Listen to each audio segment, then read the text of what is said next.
আমি একটা জিনিস দেখলাম, আপনারা যখনই ইসলামের কোনো বয়ান শুনেন ফট করে নামাজের দিকে দৌড় মারেন। আমি নামাজ না করি না, নামাজ তো আপনার জন্য না মিয়া, নামাজ যে লোকটা জিহাদ করবে তার জন্য।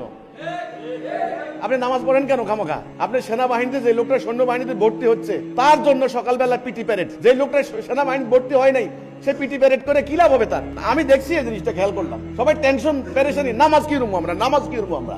নামাজ একটা কথা কইলো না, মোমেনের সংজ্ঞায় কিন্তু নামাজটা নাই। মোমেনের সংজ্ঞার মধ্যে নামাজের প্রসঙ্গ ওইটাই নাই। সেখানে আল্লাহ রাসূলের প্রতি ঈমান, জানমাল দিয়ে জিহাদ। আপনাদের বলা উচিত ছিল আমরা জিহাদ কেমনে করব, কোন জায়গায় যাব, কিভাবে অ্যাটেন্ড করব, কি কি প্রস্তুতি আমার লাগবে। এখন বুঝছেন মাইকটা খাইছেন কেন?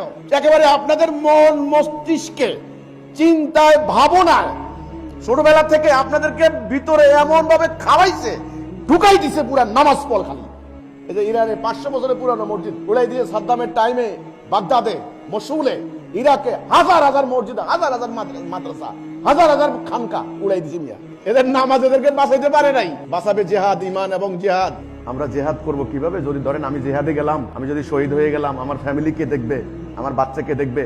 একটা লোকের কথা কইলো না, সবার টেনশন নামাজ কেমনে হইব। এই জন্য তো আমার আবির্ভাব হয়েছে না, আমি আইছি কেন। আবার এটা মনে করেন না ইনি নামাজের বিরোধিতা, নো।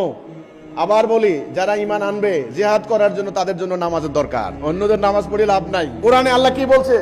যখন কোন জিহাদের আয়াত নাজেল হয়, তাদেরকে যখন বলো তাদের মুখ শুকিয়ে যায়, তারা মাটি ফাইটে যায়, মাটির তলে ডুববো কোন দিক দিয়ে। এদের নাম দিয়েছে আল্লাহ মুনাফিক। ব্যাপারটা বুঝছেন কোন ইসলামটা চলছে এখন? এটা আল্লাহ রাসূলের ইসলাম না, এটা অন্য একটা ইসলাম চলতেছে 1300 বছর ধরে, নামাজ ভিত্তিক ইসলাম। এই ইসলামের মধ্যে ঘরে ঘরে মুফতি মৌলানা, রাসূলুল্লাহর ইসলামে ঘরে ঘরে ছিল যোদ্ধা।